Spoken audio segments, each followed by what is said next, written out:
तो जय हिंद दोस्तों, हम आपके सामने फिर हाजिर हैं। जैसे कि हमने कहा था, हम बहुत ही जल्द आप लोगों के लिए बुक्स का जो सिलेबस है, बहुत सारे लोगों को बुक्स का आइडिया नहीं है, तो इस तरीके की बुक्स हैं, ठीक है, तारक प्रकाशन की। तो इस तरीके की 7 बुक्स अवेलेबल हैं आप लोगों के लिए, जिन बुक्स के थ्रू आप पढ़कर आपके एग्ज़ाम्स के लिए, आपकी बेसिक्स के लिए आप देख सकते हैं, तैयारी कर सकते हैं, ठीक है। एग्ज़ाम जो होगा उसका एक सिलेबस है, तो वो सिलेबस जो है इन बुक्स के द्वारा अच्छे से कवर किया गया है। तो ये बुक्स आप देख सकते हैं। मैं इन बुक्स का प्रचार नहीं कर रहा हूँ, मैं केवल आपको हेल्पिंग के लिए बोल रहा हूँ कि आप ये बुक्स या इसी से रिलेटेड कोई और बुक हो, कोई और पब्लिकेशन हो, तो वो भी आप एक बार थॉरो कर सकते हैं, देख सकते हैं, ठीक है। मेन कॉन्सेप्ट क्या है, बेसिक चीज़ें ये समझिए आप। मध्य प्रदेश भू राजस्व संहिता 1959 यथा संशोधित 2018 फिर संशोधित 2020 2022 इस तरीके की है MPLRC, ठीक है। मध्य प्रदेश भू राजस्व संहिता यानी कि Madhya Pradesh land revenue code, ठीक है, 1959। दूसरी आती है नवीन भू अभिलेख नियमावली। भू अभिलेख नियमावली यानी कि लैंड रिकॉर्ड सर्कुलर्स या लैंड रिकॉर्ड रूल्स। पहले इसके अधिक भाग थे, अभी वर्तमान में इसको 2 भागों में बांट कर दे दिया गया है, 1 और 2। फिर आते हैं तरतीब और कागजात, यानी कि आपको पटवारी की नौकरी के दौरान या आपके कार्य के दौरान कितने प्रकार के कागज़ों को देखना पड़ता है। फिर आता है आपका सर्वेक्षण की तकनीकें। सर्वेक्षण यानी कि जो आपका सर्वे होता है, जो आपका डिमार्केशन होता है, जो आपका बंदोबस्त ग्राम का होता है, उसके टाइप्स, टेक्निक्स और कितने प्रकार के टूल्स होते हैं उसके। कृषि एवं कृषि सांख्यिकी, एग्रीकल्चर एंड एग्रीकल्चरल स्टैटिस्टिक्स। फिर कर्मयोगी के रूप में पटवारी, ये हमारे माननीय प्रधानमंत्री जी द्वारा लागू किया गया था कर्मयोगी, तो वो तो आप देख सकते हैं सेम है, बस पटवारी में के रूप में जब आप देखते हैं तो कुछ चीज़ें चेंज करनी है। बाकी वो IGOT करके एक ऐप है या IGOT करके वेबसाइट भी है, वहाँ पर आप लॉगिन करेंगे गवर्नमेंट एम्प्लॉय की तरह, तो आपको प्रॉपर वीडियोज़ दिए हुए हैं, उसमें भी आप देख सकते हैं सेम चीज़। फिर विविध विषयों का ज्ञान, बहुत सारे विषय हैं, व्यवहारिक विषय हैं या तकनीकी विषय हैं, उनका ज्ञान होना ज़रूरी है। तो ये जो टॉपिक्स हैं ये बुक्स में भी इसी प्रकार से कवर किए गए हैं। हम इसको आपको कवर करेंगे मतलब बेसिक के हिसाब से कि ये भी आपका कवर होता चले और ये भी कवर होता चले, यानी कि बुक भी कवर हो जाए और वो टॉपिक के भी आसपास आप पहुंच सकें, ठीक है। तो सबसे पहले हम इसी से शुरू कर रहे हैं, जो बुक हमारे हाथ में है, कृषि एवं कृषि सांख्यिकी। तो वैसे तो मैं फसल वाला जब मैंने टॉपिक पढ़ाया था आप लोगों को, तो मैंने काफ़ी कुछ बताया था, फिर भी हम एक बार फिर से कि आपको इसको बता देते हैं ताकि आपका सिलेबस के हिसाब से भी ये टच हो जाए, है ना। तो आशा करता हूँ आपको अभी तक जो भी वीडियोस दे रहा हूँ वो सहूलियत दे रहे होंगे थोड़ी बहुत। अच्छा हाँ, एक बहुत ही महत्वपूर्ण चीज़ है कि हमने जो प्लेलिस्ट है इसको मेंटेन करके अपडेट कर दिया है, पटवारी ट्रेनिंग करके हमारे चैनल पे ये ट्रेनिंग की पूरी प्लेलिस्ट दी हुई है। आप वो पूरी प्लेलिस्ट एक बार रिवाइज़ कर सकते हो, देख सकते हो, शेयर कर सकते हो, ताकि और लोग उसको आराम से एक बार थॉर अप कर लें, गिव अप कर लें, मतलब सॉरी रिवीजन कर लें, है ना। अब और एक चीज़, हाँ, कई लोगों ने मुझसे पूछा आप कहाँ पर पदस्थ हैं, आप पटवारी हैं या नहीं, तो मैं बता दूँ मेरा नाम है अभिषेक तिवारी, ठीक है। उत्साही इसलिए क्योंकि मैं एक छोटा मोटा कवि हूँ, अपने विचारों को लिखता रहता हूँ, इसलिए कवि हूँ, तो कवि को एक पेन नेम लगता है तो चिपका दिया है, ठीक है। मैं है जिला कटनी में पदस्थ हूँ, जिला कटनी के तहसील कटनी में ही पदस्थ हूँ। मैं भी पटवारी हूँ, ठीक है, मैं भी पटवारी हूँ। और क्या चीज़ आप पूछ रहे हैं, WebGIS सेल में अटैच हूँ, WebGIS सेल में अटैच हूँ कलेक्ट्रेट में, ठीक है, 2018 बैच। मेरे ख्याल से इतनी बेसिक इन्फॉर्मेशन सब आप लोग के लिए सही होगी। अब आप लोग थोड़ा सा मुझको ऑथेंटिकेट कर सकते हैं, है ना। और ज़्यादा मैंने कोई ऐसा कोई टॉप वाला काम नहीं किया है कि मैं अपनी तारीफ़ करूँ यहाँ पर। बेसिक सी बात है, मैं केवल ये बता रहा हूँ ताकि काफ़ी लोग को ऑथेंटिकेशन नहीं था, इसलिए मैंने ये सब चीज़ें बता दी है। हाँ, मैंने graduation, post graduation, double post graduation किया हुआ है, लेकिन फिर मैंने लास्ट में LLB की हुई है, इसलिए मेरा थोड़ा सा लोगों को ऑथेंटिकेशन जो डाउट है वो ये है कि थोड़ा सा LLB है, इसलिए क्योंकि प्रैक्टिस नहीं की है ना। तो वो चीज़ें हैं, आप रिलायबिलिटी आराम से, मैं जो भी चीज़ें बता रहा हूँ हम अपने एक्सपीरियंसेस के हिसाब से, अपने आसपास जो मटेरियल्स है उससे बता रहे हैं। आप मेरे किसी भी जो मैं फैक्ट्स बता रहा हूँ या डेटा बता रहा हूँ उसको एक बार क्रॉस चेक ज़रूर कर लें, एक अच्छे बुक से, अच्छे राइटर से, अच्छे एक्सपीरियंस्ड एम्प्लॉयज़ से, है ना, ताकि आपको किसी प्रकार का कोई डाउट ना हो। ये तो मैंने इसलिए बता दिया ताकि आप एक रिलायबिलिटी आपके अंदर बनी रहे।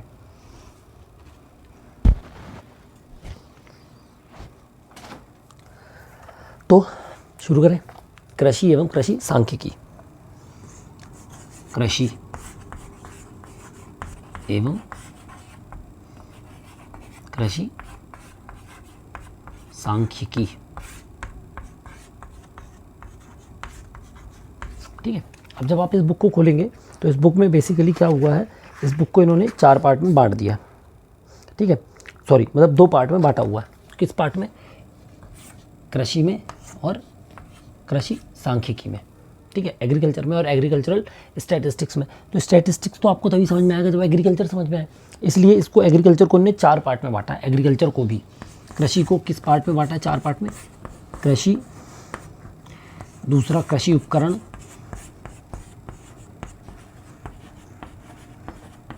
यानी टूल्स, तीसरा सिंचाई, चौथा उर्वरक एवं कीटनाशक।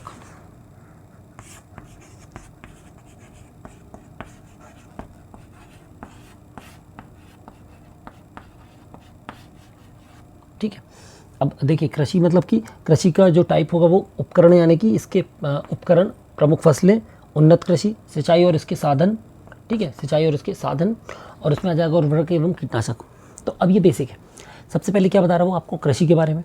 कृषि क्या होता है, कृषि के प्रकार कितने होते हैं, मिट्टी के कितने प्रकार होते हैं, जलवायु और उससे कृषि पे क्या प्रभाव पड़ता है।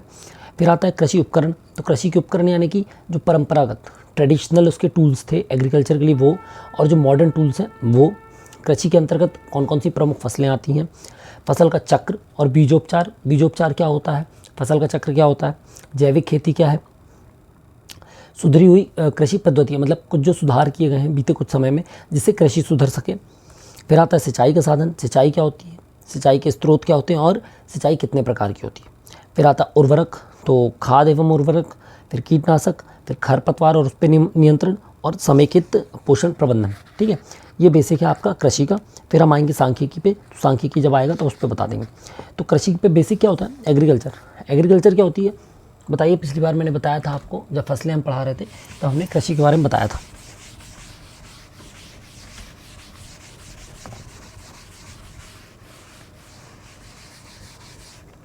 क्या होती है कृषि?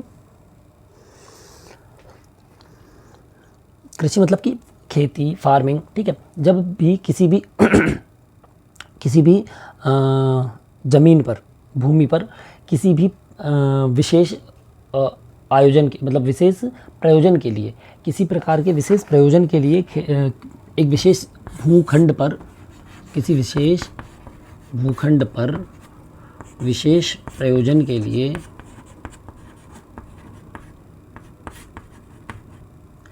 विशेष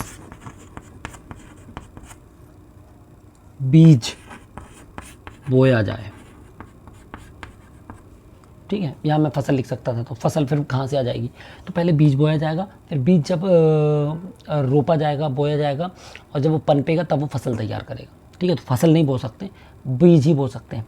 तो किसी भी भूखंड पे विशेष प्रयोजन, इसलिए यदि कोई चीज़ बिना किसी औचित्य के यदि बो दी जाएगी तो कृषि क्या है, वो कृषि थोड़ी, वो तो ऑटोमेटिक। जैसे अब कहीं पर गादर घास हो गई, घास उग रही है, वो घास की खेती नहीं है, लेकिन घास की खेती भी होती है, तो कृषि, ठीक है। कृषि क्या हो गई, सबसे पहले कृषि क्या था, जीविकोपार्जन का वो था, स्रोत था। अब वर्तमान समय में जैसे कि अभी तक जो स्टैटिस्टिक्स हैं, लास्ट जनगणना के आधार पे लगभग 70% व्यक्ति कहाँ रहते हैं, ग्राम में।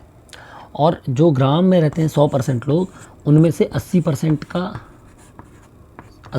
लोगों का 100% केवल जो आय का स्रोत है वो क्या है, कृषि। क्या है, कृषि, ठीक है। 70% लोग गांव में रह रहे हैं, उन 70% के 100 में से 80% लोगों का सिर्फ एक ही आय का स्रोत है, वो है कृषि, ठीक है। देखो, कृषि को समझना इसलिए बहुत इंपॉर्टेंट है। क्या होता है हमारी कंट्री में क्या है, आप देखेंगे विश्व में किसी भी देश में मंदी आ जाए तो उनका इंफ्रास्ट्रक्चर टूट जाता है ना। मार्केट बंद हो जाते हैं, रिटेंशंस चालू हो जाते हैं, छटनियाँ चालू हो जाती हैं। लेकिन हमारे देश में ऐसा नहीं होता। उसका सबसे बड़ा कारण है कृषि। हम जो हैं, हम सबसे ज़्यादा किस पर निर्भर हैं, कृषि पर। आप हमारे त्योहारों के बारे में बात करेंगे तो हमारे त्यौहार भी किस पर निर्भर करते हैं, कृषि पर। जब हम खरीफ, पिछली बार हमने 3 सीज़न की फसलें पढ़ाई थी। आप तीनों सीज़न की फसलों को ब्रेक करेंगे तो जब जब इनकी कटाइयाँ होती हैं तब तब हमारे यहाँ ग्रैंड फेस्टिवल्स होते हैं, है ना। और जब फेस्टिवल्स होते हैं तब क्या होता है, रोटेशन ऑफ मनी होता है। तो रोटेशन ऑफ मनी कैसे किसके कारण हो पा रहा है, कृषि के कारण। और रोटेशन ऑफ मनी होने के कारण हमारे देश में क्या नहीं पड़ती, मंदी से मार्केट पे ज़्यादा असर नहीं पड़ता। हम जब ग्लोबल मार्केट के कारण हम जो डिपेंडेंट हैं उसके कारण ज़रूर हमको असर पड़ता है, पर जब हम इंटरनल मार्केट की बात कर रहे हैं तो इंटरनल मार्केट पर कृषि के कारण हमारा पूरा इंफ्रास्ट्रक्चर डिपेंड करता है, जो कि ज़्यादा बाइफरकेट नहीं होता, फ्लक्चुएट नहीं होता। तो इसलिए कृषि समझना बहुत इंपॉर्टेंट है। अब बीइंग अ पटवारी, एक पटवारी बनने वाले हैं आप, तो उसके लिए क्या ज़रूरी है, कृषि समझना ज़रूरी है। तो कृषि हमने बताया किसी भी भूखंड पर विशेष प्रयोजन के लिए बोया गया विशेष बीज। अब क्यों बोया जा रहा है, तो विशेष प्रयोजन क्या है, विशेष प्रयोजन है उत्पादन, जिससे कि रॉ मटेरियल्स प्रोवाइड हो सके। यदि आप गेहूँ नहीं पैदा करेंगे तो आपको मैदा नहीं मिलेगा, आपको आटा नहीं मिलेगा, आपको अनाज नहीं मिलेगा। सबसे ज़्यादा जो हमको प्रोटीन, फाइबर, कार्बोहाइड्रेट मिलता है वो किससे मिलता है, ग्रेन्स यानी कि अनाज से मिलता है। यानी कि हमारी फूड की जो भी चीज़ें हैं, खाने की सारी चीज़ें हमारी इन्हीं बेसिक रॉ मटेरियल्स यानी कि राइस, है ना, आपका गेहूँ चावल, मक्का, बाजरा, दाल, ठीक है, तिलहन जो है तेल के लिए जो सारी सीड्स हैं वो सब कहाँ से आती हैं, कृषि से ही आ रही, एग्रीकल्चर से आ रही। इसलिए एग्रीकल्चर बहुत इंपॉर्टेंट है। यदि एग्रीकल्चर को प्रॉपर फोकस नहीं किया जाएगा और एग्रीकल्चर को प्रॉपर मॉनिटर नहीं किया जाएगा तो लोगों के लिए खाने को भी कुछ नहीं होगा। तो इसको बहुत अच्छे से समझिए। फिर आता है खेती के प्रकार, है ना। एग्रीकल्चर आप समझ गए। अब एग्रीकल्चर के टाइप, तो 6 टाइप हैं। कौन कौन से,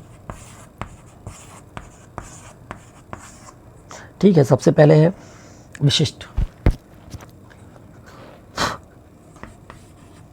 विशिष्ट खेती या विशिष्ट कृषि, स्पेशलाइज्ड फार्मिंग या स्पेशलाइज्ड एग्रीकल्चर। फिर होती है मिश्रित, मिक्स्ड। फिर आती है शुष्क खेती, ड्राई फार्मिंग। फिर आ जाती है आपकी बहुप्रकारीय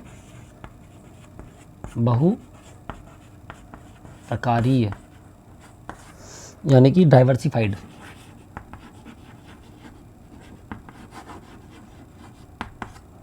फिर आपकी आ जाती है रेंचिंग।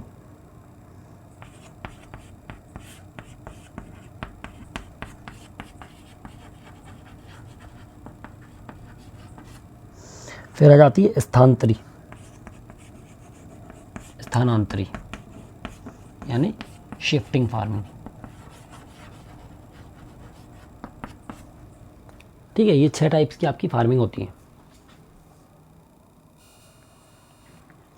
तो आप क्या समझे इसमें, हमने जैसे आपको बताया कि ये 6 प्रकार की फार्मिंग होती है। अब देखो, सबसे पहला है विशिष्ट का मतलब है नॉर्मल फार्मिंग। सबसे इम्पॉर्टेंट जो फार्मिंग है वो है विशिष्ट, यानी किसी एक खेत में एक विशेष प्रकार की फसल लगाई जाए। जैसे कि किसी खेत में सिर्फ गेहूँ लगाया है, सिर्फ धान लगाई है, तो वो क्या है, विशिष्ट।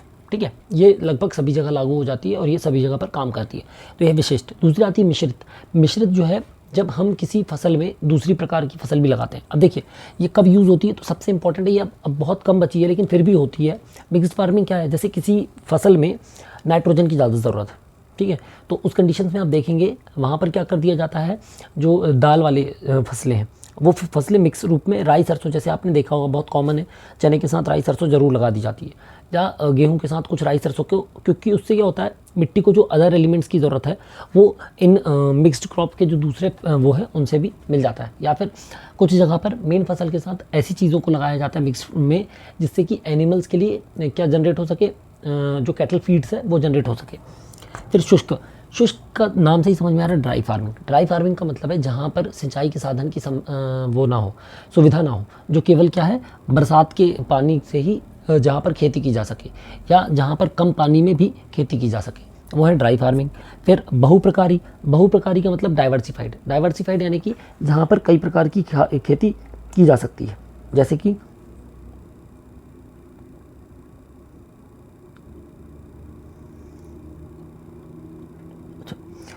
ऐसे प्रकार की फार्मिंग जहाँ पर कई उद्यमों या कई प्रकार से डिपेंडेंट हो। जैसे कि मान लीजिए जोत है, जैसे हमारी कौन सी, ठीक है। तो जैसे जो जोत है, जो आमदनी का प्रकार है, कृषि से जो आमदनी होने वाली है वो एक फसल के अलावा और भी चीज़ों पर डिपेंड करे, वो डाइवर्सिफाइड। फिर आता है रेंचिंग। अच्छा हाँ, रेंचिंग कोई फार्मिंग नहीं है, मतलब कोई विशिष्ट खेती नहीं है। ये वो खेती है जहाँ पर क्या किया जाता है, भेड़ बकरी गाय भैंस इनको चराने के लिए जो फसल लगाई जाती है, जो घास लगाई जाती है, वो ये होती है। ये खासकर अमेरिका, तिब्बत, ऑस्ट्रेलिया या फिर हमारे जो इंडिया के हिली एरियाज़ हैं, माउंटेन एरियाज़ हैं, वहाँ पर ही की जाती है रेंचिंग फार्मिंग। फिर आती है स्थानांतरी। ये देखो, ये सबसे बेसिक है, इसको आप बहुत अच्छे समझें। जब कबीलाई संस्कृति चलती थी हमारे यहाँ, तो मतलब सभ्यता चलती थी, कबीलाई सभ्यता, तो वो क्या करते थे, एक जगह पर खेती करते थे, फिर वहाँ पर पानी ख़त्म हो गया, वहाँ पर जानवर नहीं रहे, तो वो क्या कर देते थे, शिफ्ट कर देते थे। तो यही शिफ्टिंग फार्मिंग होती है, जब किसी एक फसल एक जगह पर लगाई गई, फिर बाद में किसी भी कारण से मिट्टी के अभाव से या वहाँ संसाधनों के अभाव से ये शिफ्ट कर दी गई। क्या कर दी गई, शिफ्ट। तो ये हो जाती है शिफ्टिंग फार्मिंग, ठीक है। तो ये बिल्कुल बेसिक टाइप की फार्मिंग है। इसके बाद आ जाते हैं मिट्टी एवं मिट्टी के प्रकार।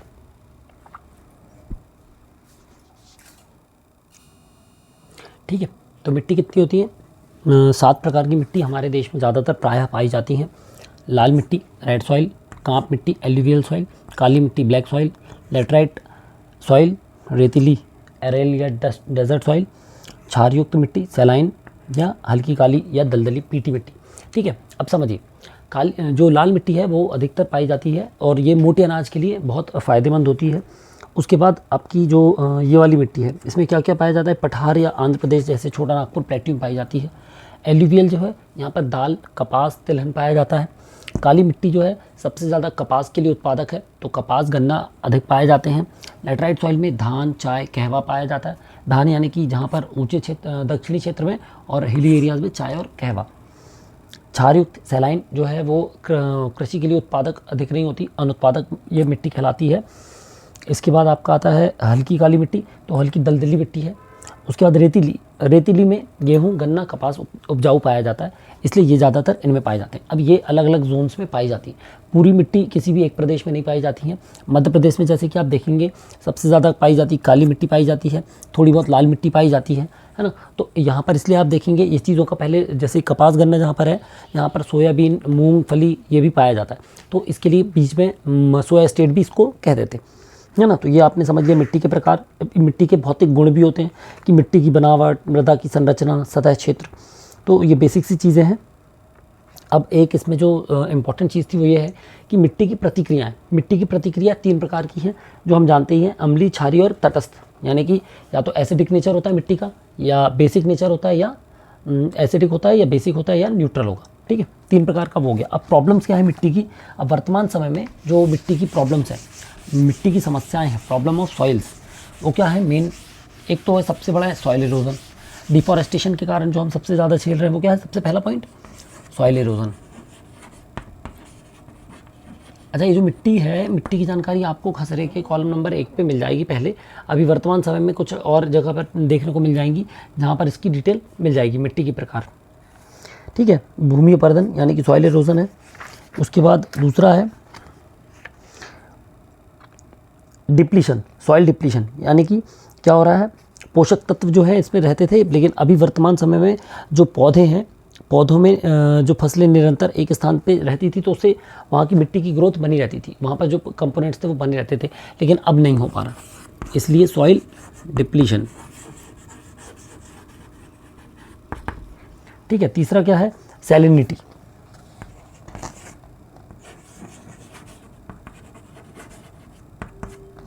सैलिनिटी मतलब कि क्या होता है, अब पानी की जो पहले पेड़ पौधों को मिलने वाला जो पानी था वो अब कम हो गया। हम खुद देख पा रहे हैं कि रेनफॉल का जो रेशो है वो कम है, ग्राउंड वाटर जा रहा है वो कम हो गया है, क्योंकि बीच में हमने पन्नियों की, प्लास्टिकों की चादर बिछा दी है। इससे क्या है, मिट्टी को प्रॉपर पानी नहीं मिल रहा। जब पानी नहीं मिलेगा तो सैलिनिटी ऑटोमेटिकली उसकी डिस्टर्ब करेगी, वेरी करेगी। फिर आता है डिजर्टिफिकेशन। डिजर्टिफिकेशन यानी कि बंजर हो जाना, मिट्टी की जगह पे केवल क्या रह जाना, वहाँ पर आपका मरुस्थल हो जाना, या सतही जगह पर रेत वो हो जाना अधिक उसके कारण। ठीक है, तो ये इसमें नमी बन जाती है। जब मिट्टी में नमी कम होने लगती है तो वो डिजर्टिफिकेशन डिजर्ट होने लगता है।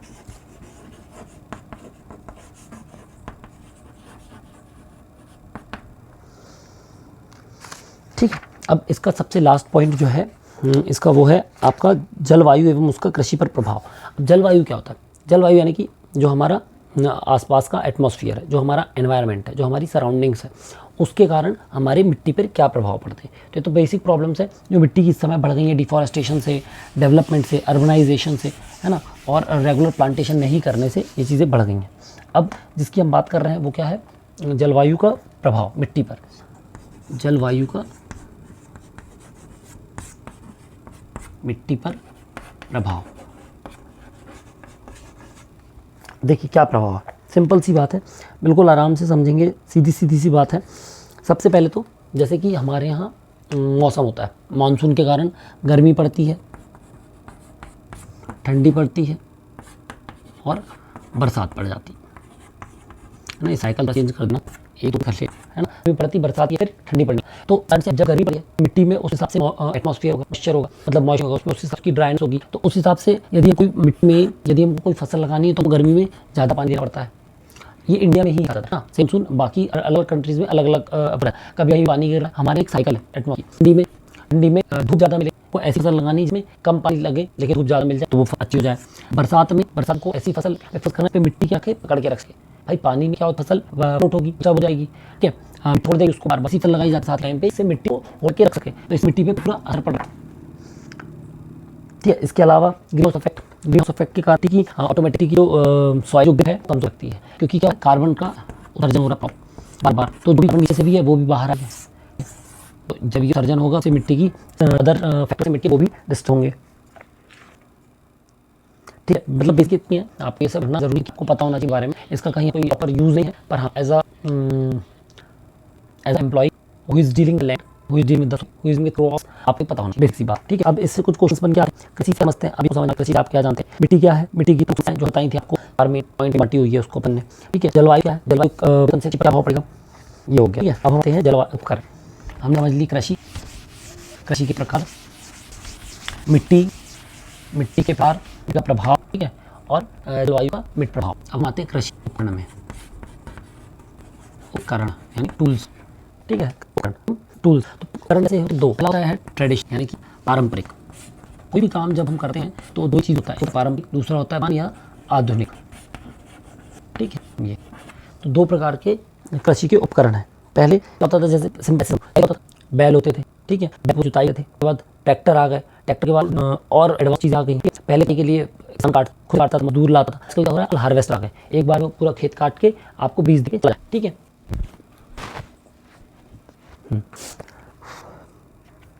तो क्या है, जुताई क्यों की जाती थी? सबसे पहले जुताई क्यों की जाती है? जुताई कारण ये ताकि खरपतवार नष्ट हो जाए, मिट्टी जो है वो प्रॉपर्ली ऊपर नीचे हो जाए, जिससे कि किसी का गांठ ना हो मिट्टी, कोई जब बीज डाला जाए तो ऐसा ना हो कि वहीं रुक जाए, जा पाए, उसको ट्री क्रॉप नीचे से ना मिले, कोई पानी ना हो बीच में, और चीज़ें ना हो, इस कारण, ठीक है। जीवाणु जो है भली भांति मिट्टी में मिक्स हो जाए, हानिकारक कोई कीड़े उनके हैं, उनके बच्चे वो हो जाए, ताकि वो नुकसान पहुंचा सकें। फिर कोई खा रहे हैं, खाद डाल रहे हैं, वो पूरी मिट्टी में मिक्सअप हो जाए, जिससे जो हम फसल लगने वाली हम बोने वो आराम से डिस्ट्रीब्यूट हो सके, ठीक। तो इनसे जुताई के प्रकार, तो देखिए जुताई प्रकार की ऐसे प्रकार थे, जैसे कि जुताई, गहरी जुताई थी, अरमक जुताई, हरा जुताई, मध्य से हर की अलग अलग प्रकार से। तो थी ऊपर वो कर दिया, एक होती थी और तक के होता था, ठीक। इससे क्या फसल के हिसाब से मिट्टी को तैयार करना, ये जुताई के सिद्धांत क्या है, ठीक। ऐसा रखा जाता था, हल आप समझते, पहले हल होता है ना, एक हल हो, तो हल क्या करते थे, बैल थे और पीछे होता था, तो हल के माध्यम से खेत में लाइन ऐसे करके चलते थे, बैल आगे पीछे जाते थे। दूसरा ट्रैक्टर ले ली, है ना,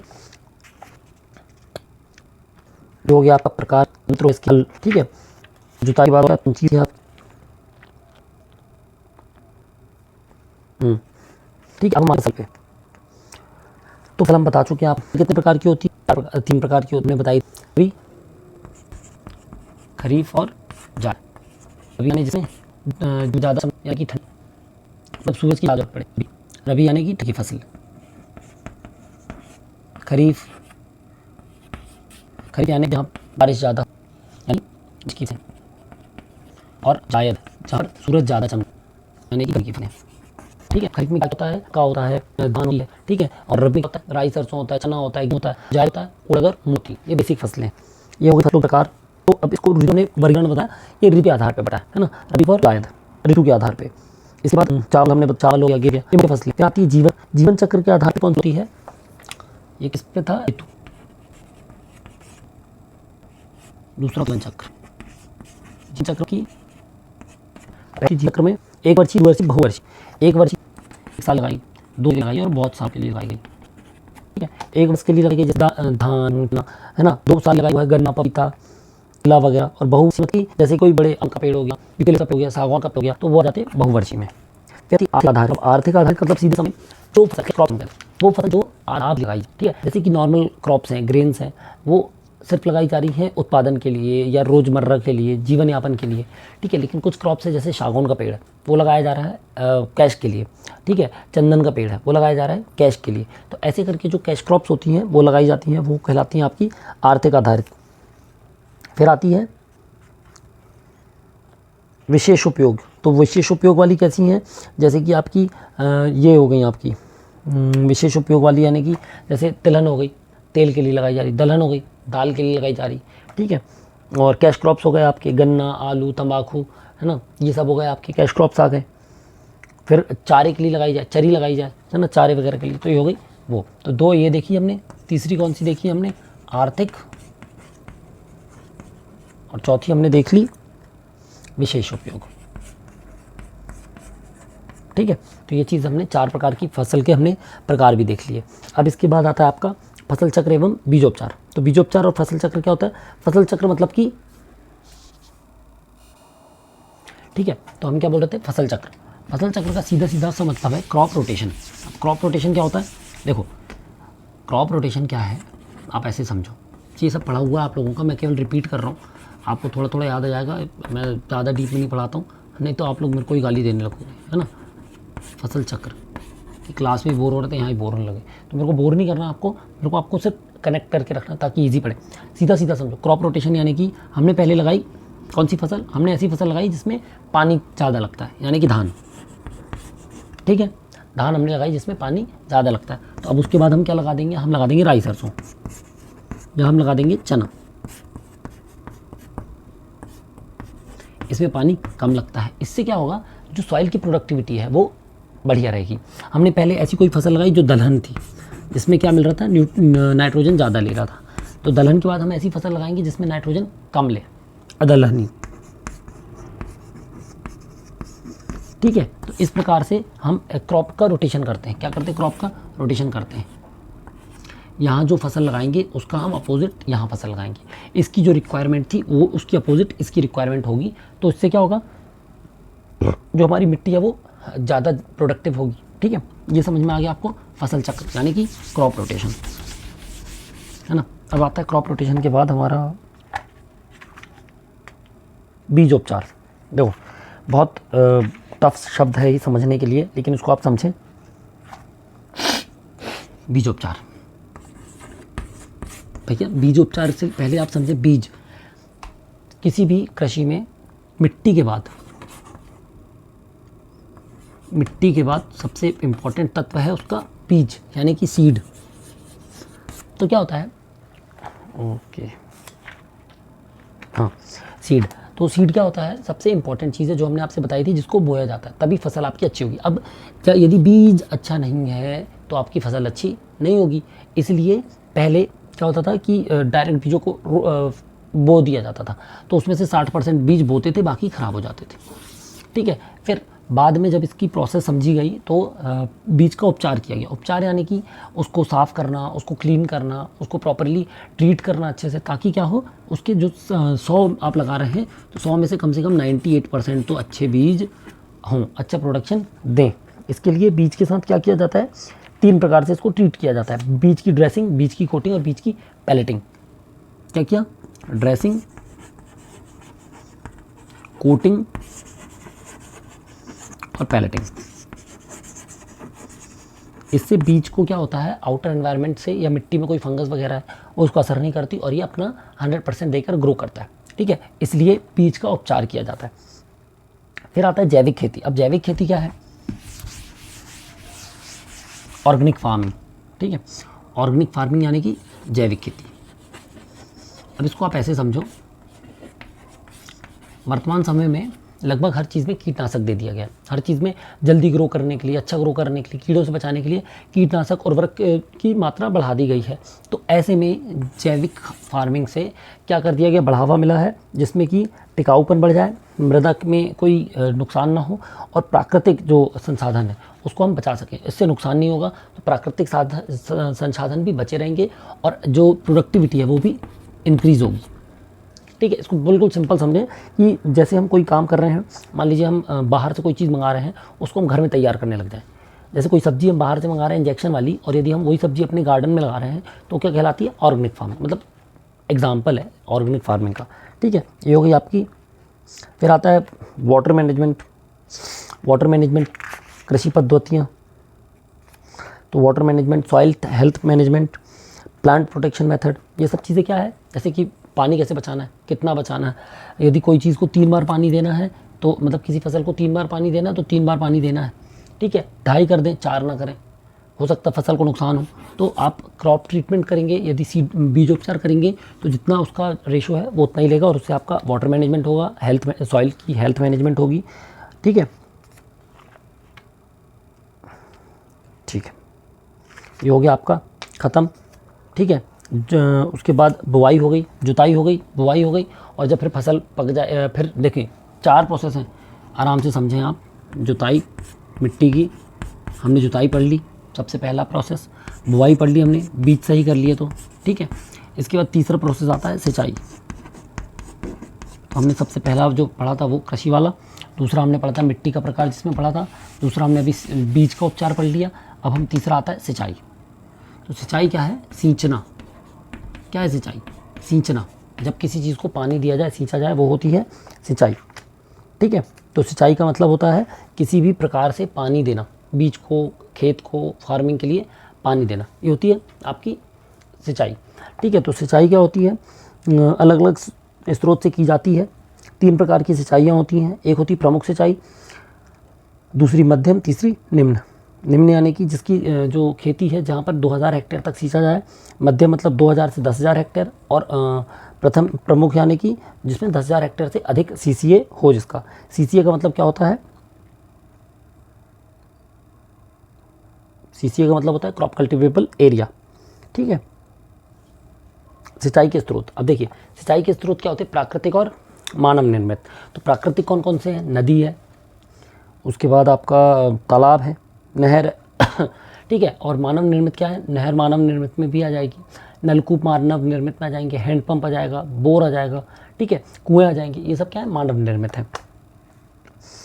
तो सिंचाई के प्रकार कितने होते हैं, सतही, जो बिल्कुल बाहर से ऐसे जैसे हल्का सा अपन सींच देते हैं वो।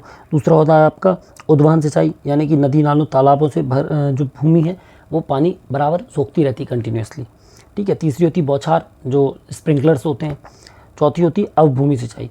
अवभूमि सिंचाई मतलब कि जब हम सीधे जड़ तक पहुंचाते हैं किसी भी उसको। ठीक है, ये हो गई सिंचाई के प्रकार आपके। और इसमें अब नई नई चीज़ें क्या आई हैं, एक आया फर्टिगेशन। फर्टिगेशन का मतलब होता है जिसमें उर्वरक के साथ साथ सिंचाई की तकनीक का भी इस्तेमाल किया जाता है, दबाव से अच्छा, जिसमें हम क्या करते हैं, सिंचाई के साथ हम उर्वरक डाल देते हैं, तो पानी के साथ साथ उर्वरक भी ऑटोमेटिकली जड़ों तक चला जाता है।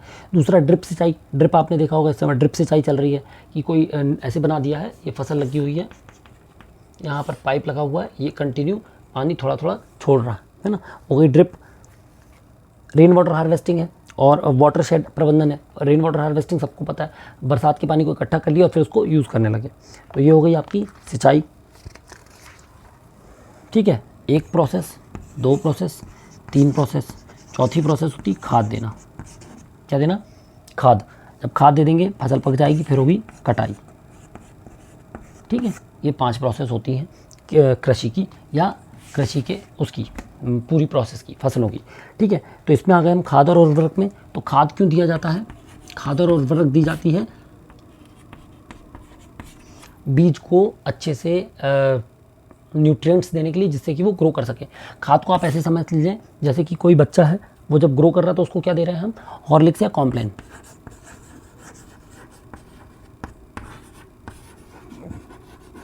ठीक है, हॉर्लिक्स और कॉम्प्लेन का काम कौन कर रही, खाद कर रही। खाद कितने प्रकार की होती है, बहुत सारी होती है, नाइट्रोजन, फॉस्फोरस, पोटेशियम, कार्बनिक, ठीक है। और सबसे इंपॉर्टेंट होती है गोबर की खाद, उसमें लगभग सारी चीज़ें मिल जाती हैं, ठीक है। ये हो गई आपकी बेसिक खाद। खाद के बाद आते हैं आपके उर्वरक में, ठीक है। तो उर्वरक क्या है,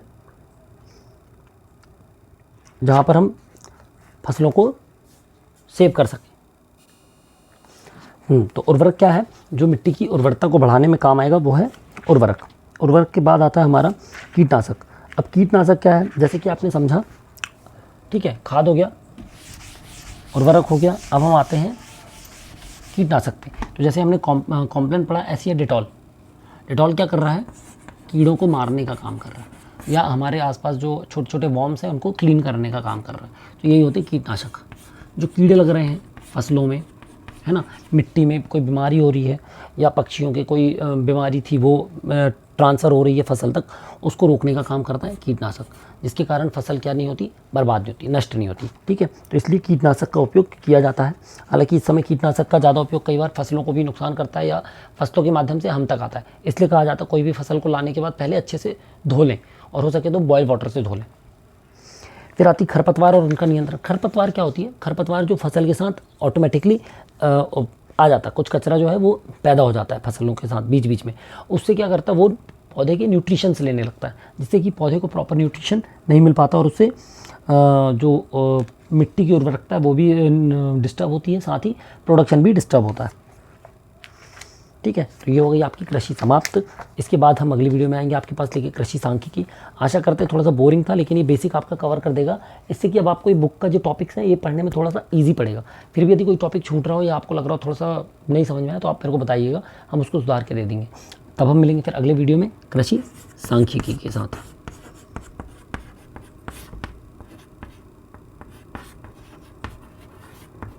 तब तक के लिए जय हिंद।